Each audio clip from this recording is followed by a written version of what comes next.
चाचा जी की गिरफ्तारी के बाद जिंदगी जैसे थोड़ी आसान होने लगी थी। सिया अपने हॉस्टल की बालकनी में खड़ी सुबह का सूरज देख रही थी।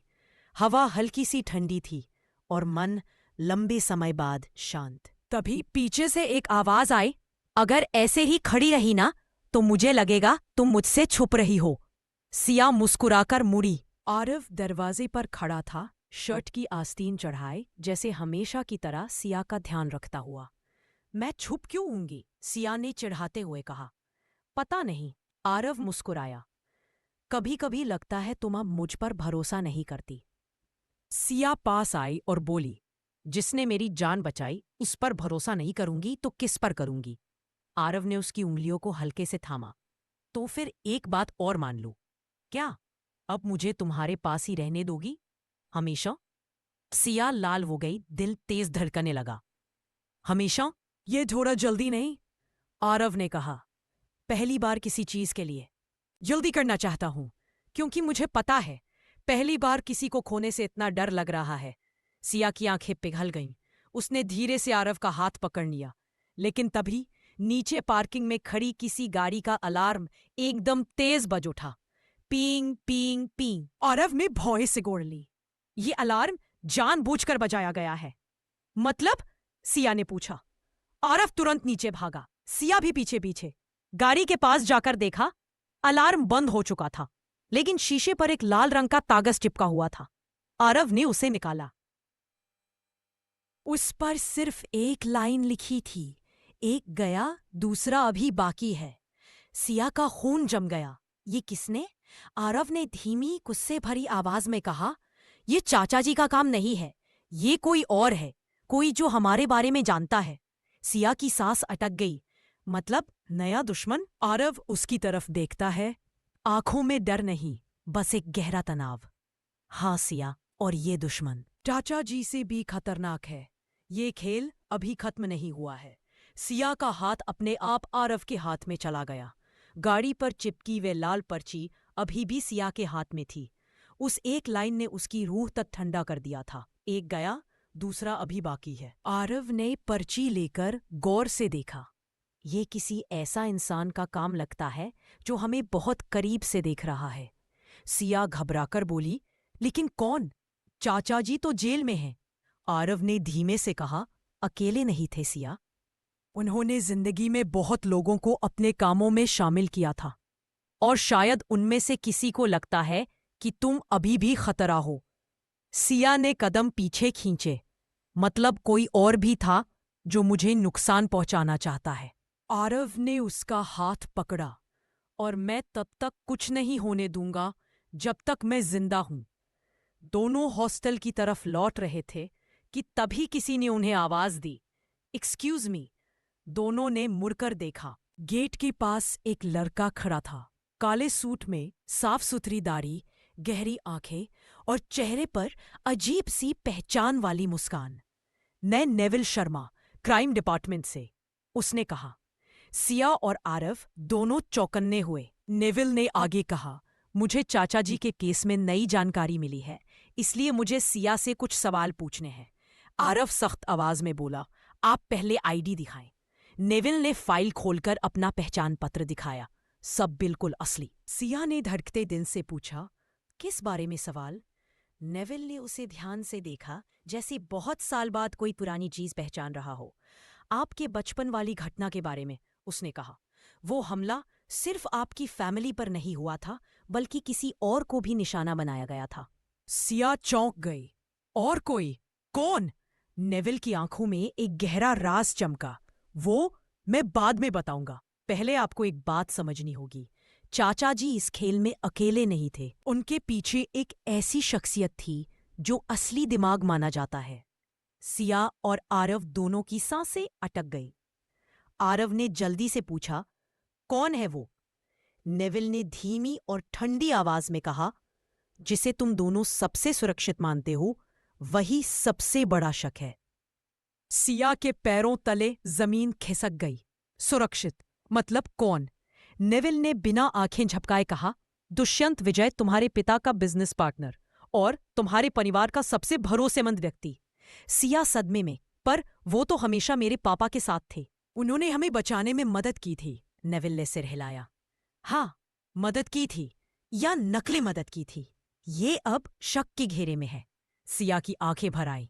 मतलब वो भी दुश्मन हो सकता है? नेविल ने गंभीरता से कहा। न सिर्फ दुश्मन, बल्कि सबका मास्टरमाइंड भी हो सकता है। आरव ने दांत भींच लिए। अगर ये सच है तो हम मुसीबत में हैं।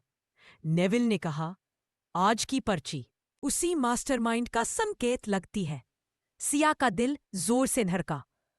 तो ये सब खत्म नहीं हुआ? नेविल ने धीरे से कहा, नहीं सिया, ये तो सिर्फ शुरुआत है। और तभी नेविल का फोन बजा। स्क्रीन पर एक वीडियो कॉल पॉप हुई। उसके चेहरे का रंग बदल गया। उसने फोन सिया को दिखाया। स्क्रीन पर एक आदमी की परछाई थी, जिसकी आवाज में खतरनाक ठंडक थी। तुम भाग सकती हो सिया, लेकिन बच नहीं सकती। और स्क्रीन ब्लैक हो गई। सिया की कांपती आवाज निकली, ये कौन था? नेविल ने गहरी सांस ली।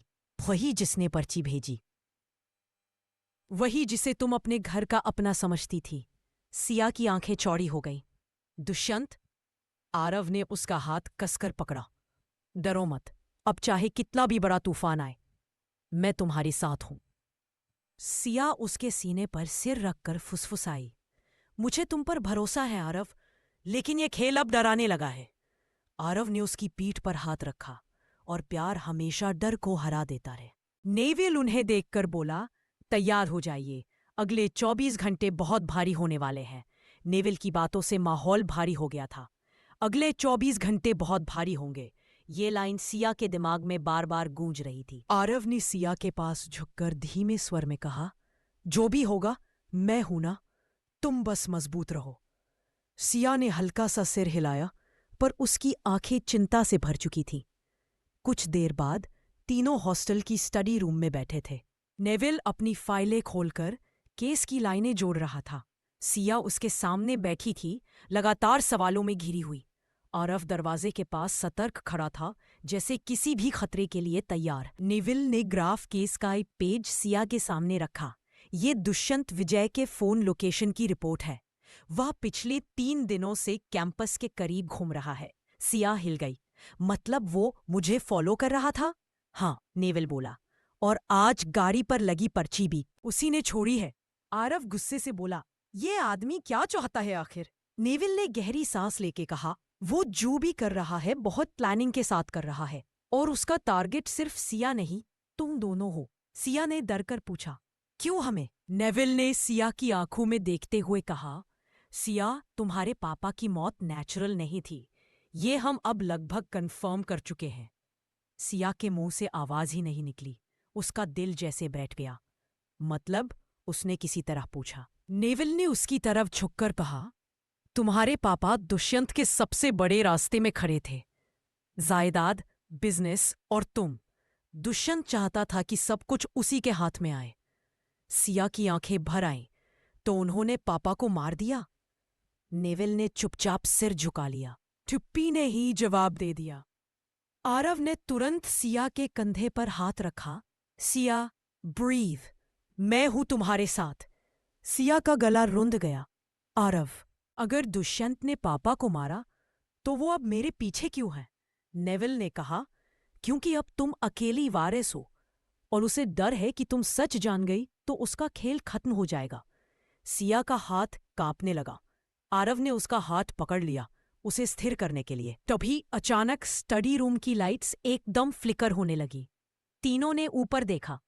आरव ने झट से कहा, नेविल, सीसीटीवी फीड चेक करो। नेविल तुरंत अपने सिस्टम पर लॉगिन हुआ। स्क्रीन खुलते ही उसने चौंक कर कहा, कोई कैमरा हैक कर रहा है। सिया का दिल धड़कने लगा। हैक? इस हॉस्टल का? नेविल ने दांत भींचकर कहा, सिर्फ हॉस्टल का नहीं, पूरे कैंपस का नेटवर्क डाउन हो रहा है। स्क्रीन पर अचानक एक ब्लैक विंडो खुली और उस पर एक लाइन चमकी, रन इफ यू कैन। दी सिया सिहर उठी। दी मतलब दुष्यंत? नेविल ने तुरंत कहा, हमारे पास ज्यादा समय नहीं है। वो इसी कैंपस में है और बहुत करीब है। आरव ने सिया का हाथ पकड़ा। चलो, हमें निकलना होगा अभी। गलियारे में बाहर भागने लगे, लेकिन जैसे ही वे गलियारे में पहुंचे ऊपर लगी स्पीकर से ठंडी परिचित आवाज गूंजी। इतने साल से खेल रहा हूं मैं, अब इसे खत्म करने का वक्त। वो आवाज दुष्यंत विजय की थी, एकदम साफ, जैसे वो उनके ठीक पास खड़ा हो। आरव ने सिया को अपनी ओर खींचा। डोंट पैनिक, हम निकल जाएंगे। नेविल चारों तरफ देख रहा था। वो कहीं पास में है, बहुत पास। और तभी हॉस्टल का मुख्य दरवाजा एकदम धड़ाम से बंद हो गया। लॉक अपने आप लग गया। सिया कांपते हुए बोली, हम फंस गए हैं? आरव ने उसकी आंखों में देखते हुए कहा, नहीं सिया, इस बार वो जीतेगा नहीं। नेविल ने धीमी आवाज में कहा, अगले कुछ घंटे जिंदगी के सबसे खतरनाक घंटे होंगे। जिस पर शक नहीं करना चाहिए उसी पर करना पड़ता है। आरव और सिया सड़क पर खड़े थे। सिया अभी भी उस कॉल से डरी हुई थी, जिसमें बस एक ही शब्द बोला गया था, मैसेंजर। आरव, ये मैसेंजर आखिर है कौन? सिया की आवाज हल्की कांप रही थी। आरव ने गहरी सांस ली। सिया, पुलिस की फाइलों में ये नाम आता है। ये कोई इंसान नहीं, एक कोड नेम है। हत्यारे या पूरी गैंग में जो संदेश पहुंचाता है उसे मैसेंजर कहा जाता है। सिया की रगों में डर की ठंडक भर गई। तो मतलब ये कोई बड़ा गिरोह है? हाँ, और चाचा जी सिर्फ मोहरा थे। असल खेल अब शुरू हो रहा है। उसी वक्त पीछे से बाइक का तेज ब्रेक लगा। स्क्रीच! एक डिलीवरी बॉय जैसा लड़का उनके पास रुका। सिया मैम, दोनों चौंके। हाँ, सिया ने घबराते हुए कहा, ये आपके लिए ऑर्डर था। ये आपके लिए है, आपके नाम पर ऑर्डर था। मैंने तो कुछ ऑर्डर नहीं किया, सिया बोली। आरव तुरंत आगे आया। किसने भेजा है? डिलीवरी बॉय ने स्क्रीन दिखाते हुए कहा, भेजने वाले का नाम सिर्फ इतना लिखा है, एम। आरव का चेहरा एकदम सख्त हो गया। सिया, इसे मत खोलना। लेकिन डिलीवरी बॉय बोला, सर खोल ले, अंदर तो सिर्फ एक पेपर ही है। आरव ने उसकी बात पर ध्यान नहीं दिया। डिब्बा अपने हाथ में लिया और धीरे से खोला। अंदर एक सफेद कागज था और पुष्पन सिर्फ 3 चीजें। 1, एक टूटे हुए दिल का चिन्ह। 2, एक लाल बिंदी खून जैसी। 3, और नीचे लिखा हुआ एक वाक्य, धोखा दिल से नहीं, सबसे पहले दिमाग से होता है। सिया की आंखें फैल गई। मेरा मजाक उड़ा रहा है क्या? आरव ने कागज को गौर से देखा, चेहरा गंभीर। नहीं सिया, ये बता रहा है कि वो तुम्हें बहुत करीब से जानता है। तुम्हारा अतीत, तुम्हारी पसंद, तुम्हारा दर्द, सब। सिया की सांसें तेज हो गईं। लेकिन ऐसा तो सिर्फ कोई अपना जान सकता है। आरव की गर्दन धीरे से सिया की तरफ मुड़ी। उसकी आंखों में एक नया तनाव था। सिया, वो बोला, क्या तुम्हें किसी पर शक है? कोई ऐसा जो तुम्हें बहुत जानता हो? सिया चौंक गई। तुम मुझसे पूछ रहे हो कि मैं किस पर शक करूं? हाँ, आरव ने कहा, क्योंकि किसी अपने ने ये सब शुरू किया है। सिया का गला सूख गया और तभी उसके फोन पर एक और मैसेज आया। आरव, गलत है। तुम सिर्फ उसी पर भरोसा करो जिसने तुमसे सबसे ज्यादा प्यार किया।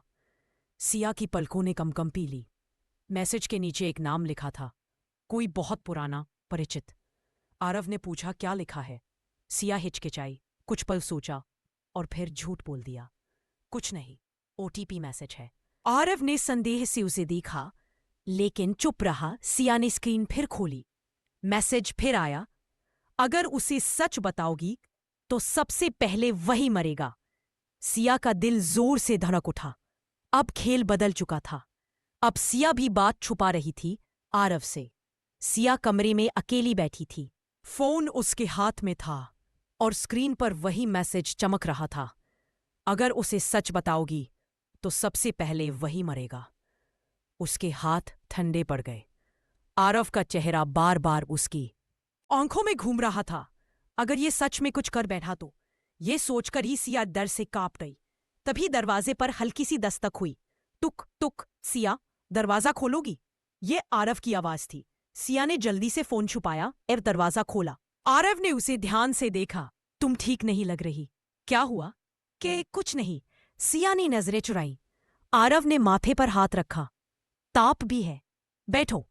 वह उसके बाजू पकड़कर सोफा तक ले आया। लेकिन जैसे ही उसने सिया का फोन देखा, स्क्रीन पर एक हल्की सी नोटिफिकेशन छपी थी, मैसेज फ्रॉम एम। आरव ने भौहें सिकोड़ ली। ये एम कौन है? सिया। सिया का दिल धक से रुक गया। शायद स्पैम होगा। उसने बात टाल दी। आरव ने उसका हाथ पकड़ लिया। उसकी आवाज अब नरम नहीं बल्कि बेहद गंभीर थी। सिया, मैं इस खेल से तुम्हें बचाने की कोशिश कर रहा हूं। तुम मुझसे कुछ छुपा रही हो और ये तुम्हारी आंखों में साफ दिख रहा है। सिया की सांस अटक गई। मैं तुम्हें और खतरे में नहीं डालना चाहती। आरव थोड़ा झुका, उसकी आंखों में झांका। और मैं तुम्हें अकेले डरते नहीं देख सकता। कुछ पल की चुप्पी, फिर आरव उठा और खिड़की के पास जाकर बोला, सिया, एक बात याद रखना। दुश्मन हमेशा वही पहला वार करता है जहां रिश्ता सबसे कमजोर हो। सिया ने धीमे से पूछा, और हमारा रिश्ता कहाँ कमजोर है? आरव धीरे धीरे उसकी तरफ मुड़ा। जब तुम मुझ पर भरोसा नहीं करती। ये सुनकर सिया की आंखें भर आईं, लेकिन वह कुछ कह पाती उससे पहले खिड़की के बाहर किसी के फोन की फ्लैशलाइट चमकी। टिक टिक क्लिक। आरव दौड़कर खिड़की तक पहुंचा। नीचे एक काले हुडी वाला आदमी फोटो खींचते हुए दौड़ पड़ा। आरव चिल्लाया, सिया, दरवाजा बंद करो। वो यहां हमारे पीछे ही है। लेकिन सिया ने नीचे देखा तो उसके पैरों के नीचे जमीन खिसक गई। वह आदमी भागते भागते पीछे मुड़ा और उसकी आंखें ठीक सिया से टकराईं। उन आंखों में एक अजीब सा परिचय था, जैसे वह चेहरा बहुत पहले कहीं देखा हो। सिया फुसफुसाई, ये तो। लेकिन वह नाम लेने ही वाली थी, तभी एक जोरदार धमाका हुआ। धड़ाम। आरव उस आदमी के पीछे भाग चुका था और सिया अकेली खड़ी थी, डरी हुई, कांपती हुई। और उसके फोन पर एक नया मैसेज आया। याद आया, क्योंकि कहानी अभी रुकी नहीं। अब शुरू हुई है असली लड़ाई। आरव उस काले हुडी वाले आदमी के पीछे भाग चुका था। सड़क पर अंधेरा था, स्ट्रीट लाइट झिलमिला रही थी और हवा में डर घुला हुआ था। सिया खिड़की पर खड़ी कांप रही थी। एक तरफ भागते आरव का धुंधला सा साया, दूसरी तरफ उसके फोन पर चला आया मैसेज। याद आया। सिया सांस रोककर स्क्रीन देखती रही। ये कौन हो सकता है? वह खुद से बुदबुदाई। तभी दरवाजा अचानक खुला। धड़ाम। सिया उछल पड़ी। दरवाजे पर आरव खड़ा था, चेहरा लाल, सांसें तेज और आंखों में गुस्सा। भाग गया वो, लेकिन आरव रुक गया। लेकिन क्या? सिया ने घबराकर पूछा। आरव ने धीरे से एक चीज आगे बढ़ाई। एक चमड़े का पुराना बटुआ। ये उसी के हाथ से गिरा है। कांपते हाथ से बटुआ खोला। अंदर जो मिला उससे उसकी दुनिया एक पल के लिए थम गई। एक फोटो, बहुत पुरानी, स्कूल टाइम की। उसमें छोटी सिया खड़ी थी और उसके साथ एक लड़का। वही आंखें, वही चेहरा, वही शरारत भरी मुस्कान। सिया के होठों से अनजाने में निकला, कबीर। आरव चौंक गया। कौन कबीर? सिया धीरे से दीवार के सहारे बैठ गई, आंखों में धुंध। कबीर मेरा बचपन का दोस्त था। हम दोनों एक ही स्कूल में थे, हमेशा साथ, हमेशा हंसते हुए। उसकी आवाज फर्रा गई। फिर एक दिन उसके पापा के ट्रांसफर पर वो अचानक कहीं चला गया। कोई खबर नहीं, कोई मैसेज नहीं, कुछ नहीं। आरव पास आकर बैठा। मतलब वो तुम्हें बचपन से जानता है? सिया की गर्दन धीरे से हिली। हाँ, वो मुझे बहुत अच्छे से जानता था। शायद सिर्फ वही था जो मेरी हर बात समझता था। आरव की आंखों में एक हल्की जलन सी चमकी। और अब वो मैसेंजर बन गया? आरव ने दबे गुस्से में पूछा। सिया ने माथा पकड़ लिया। नहीं कबीर, ऐसा कैसे हो सकता है? वो तो बेहद अच्छा था, आरव ने सख्त आवाज में कहा।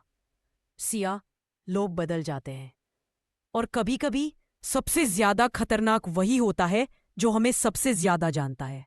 सिया को अचानक याद आया, वही मैसेज, तुम सिर्फ उसी पर भरोसा करो जिसने तुमसे सबसे ज्यादा प्यार किया। उसके हाथ ठंडे पड़ गए। क्या कबीर मुझे? वह वाक्य पूरा भी नहीं कर पाई। आरव ने उसके कंधे पर हाथ रखा। एक ही तरीका है सच जानने का। क्या? आरव की आंखें चमकी। कबीर को ढूंढना होगा और ये पता करना होगा कि वो दोस्त है या दुश्मन। सिया ने डर और बेचैनी के बीच धीरे धीरे सिर हिलाया और तभी उनके कमरे की लाइट अपने आप फ्लिकर हुई। तुक तुक तुक। दीवार पर परछाई पड़ी। खिड़की के बाहर कोई खड़ा था, एक हाथ में फोन और उसमें flash on. Click click click. Photo खींचने की आवाज कमरे में गूंज गई। सिया ने डर से आरव का हाथ पकड़ लिया। खिड़की के बाहर खड़ा शख्स धीरे धीरे पीछे हटा और जाते जाते कांच पर उंगली से एक शब्द लिख गया, बैक। मैं वापस आ गया हूं। सिया की रगों में डर दौड़ गया। आरव की आंखों में आग जल उठी। खेल अब शुरू हो चुका था। कबीर लौट आया था, लेकिन किस रूप में? दोस्त या सबसे खतरनाक दुश्मन? सिया खिड़की से हटकर पीछे चली गई। आरव ने तुरंत पर्दा गिरा दिया। कमरे में अब सिर्फ दो चीजें थीं, खामोशी और डर। वो यहां तक पहुंचा कैसे? सिया की आवाज कांप रही थी। आरव ने फोन उठाया, पुलिस को कॉल करने लगा, लेकिन तभी फोन की स्क्रीन खुद ब खुद ब्लैक हो गई, पूरी तरह, जैसे किसी ने हैक कर लिया हो। ये कैसे हुआ? आरव हैरान था। अचानक स्क्रीन फिर से जल उठी और उस पर एक वीडियो चला। वीडियो में क्या था? कबीर हुडी उतारे हुए, सीधा कैमरे में देखते हुए, ठंडी सहराती आंखें, उसकी आवाज धीमी लेकिन डरावनी। हेलो सिया, उसने मुस्कुराकर कहा। सिया का दिल जोर से धड़क उठा। इतने साल बाद केवल एक सवाल। कबीर ने सिर टेढ़ा किया। तुम भूल कैसे सकती हो मुझे? सिया की आंखें बाहर आईं। कबीर, तुम ये सब क्यों कर रहे हो? वीडियो में कबीर हंस पड़ा, एक दर्द भरी टूटी हुई हंसी। ऐसा क्या किया मैंने? बस तुम्हें वापस पाने आया हूं। आरव ने गुस्से में फोन पकड़ लिया। अगर ये प्यार है तो तू पीछा क्यों कर रहा है? डर क्यों फैला रहा है? कबीर ने आरव को देखा, फिर कैमरा करीब किया। क्योंकि तुम बीच में खड़े हो। उसका चेहरा गुस्से से भर गया। सिया मेरी है, हमेशा से। तुम बस कहानी का अनचाहा किरदार हो। आरव का चेहरा इस बार शांत नहीं रहा। आंखों में तीखा गुस्सा था। सिया किसी की चीज नहीं है, उसने दांत भींच कर कहा, और मैं तुम्हें उसके पास फटकने भी नहीं दूंगा। वीडियो खत्म होने ही वाला था कि कबीर ने आखिरी लाइन बोली, ठीक है आरव, अगर लड़ना ही है तो मैदान भी मैं चुनूंगा। फिर स्क्रीन ब्लैक। कमरे में सन्नाटा। सिया फुसफुसाई, कबीर ऐसा कैसे हो गया? आरव ने उसके हाथ पकड़कर कहा, वो चाहे कितना भी पागल हो चुका हो, मैं हूं ना। सिया ने उसकी आंखों में देखा और पहली बार उसमें डर भी दिखा और एक गहरी चिंता भी। आरव, उसकी आवाज टूटी हुई थी। अगर कबीर सिर्फ पीछा ही नहीं कर रहा हो तो? आरव चौंक गया। मतलब? सिया की आंखें भर आईं। मतलब अगर वो तुम्हें मारने आया हो तो? जैसे ही उसने ये कहा तभी कमरे की लाइट्स एक साथ बंद हो गई। पूरा हॉस्टल अंधेरे में डूब गया। धप, नीचे किसी चीज के गिरने की तेज आवाज आई। फिर किसी के कदमों की धीमी आवाज। टिक टिक टिक। आरव ने सिया को पीछे किया। कमरे में रहो, दरवाजा लॉक करो, मैं देखता हूं। सिया ने उसका हाथ कस कर पकड़ा। नहीं, अकेले मत जाओ, मुझे जाना होगा। आरव बाहर निकला, सीढ़ियों की ओर बढ़ा। सिया ने डरे हुए मन से दरवाजा बंद किया और तभी उसकी खिड़की के बाहर एक साया खड़ा हुआ। धीरे धीरे कांच पर उंगली फिराई। एक शब्द लिखा, मिस मी। सिया के मुंह से चीख निकल गई। सिया की चीख कमरे में गूंज गई। वो पीछे हटते हुए दीवार से टकरा गई। सांसें कांप रही थी। खिड़की पर लिखा शब्द मिस मी अब भी ताजा था, जैसे अभी अभी उंगली से लिखा गया हो। बाहर साया हिला, कांच से परछाई डोल रही थी। सिया रोने लगी। कबीर, ये तुम क्या बन गए हो? उसी समय नीचे से आरव की आवाज आई, सिया, दरवाजा मत खोलना, मैं आ रहा हूं। सिया ने कांपते हाथों से दरवाजा पकड़ा ही था कि ठक ठक ठक, दरवाजे पर किसी ने दस्तक दी। आरव नहीं था, वो जानती थी। आरव की आवाज नीचे से आ रही थी और दस्तक ऊपर। सिया, खोलो। धीमी खतरनाक आवाज। सिया का खून जम गया। मैं हूं कबीर। उसने हल्की हंसी हंसी। डरो मत, मैं बस बात करना चाहता हूं। सिया रो पड़ी। चले जाओ प्लीज, चले जाओ। बाहर से आवाज बदली, सिया, दरवाजा खोलो। राहत भरी आवाज। ये आरव था। सिया ने झट से सांस ली। आरव, तुम ऊपर आ गए? हाँ, जल्दी खोलो। सिया दरवाजे के पास पहुंची, हाथ लगाते ही अचानक रुकी। दिल जोर से धड़कने लगा। अगर ये आरव नहीं हुआ तो? ठीक तब नीचे से एक और आवाज आई, सिया, दरवाजा मत खोलना, मैं सीढ़ियों में फंस गया हूं। ये भी आरव ही था। सिया की आंखें डर से फैल गई। तो ऊपर कौन है?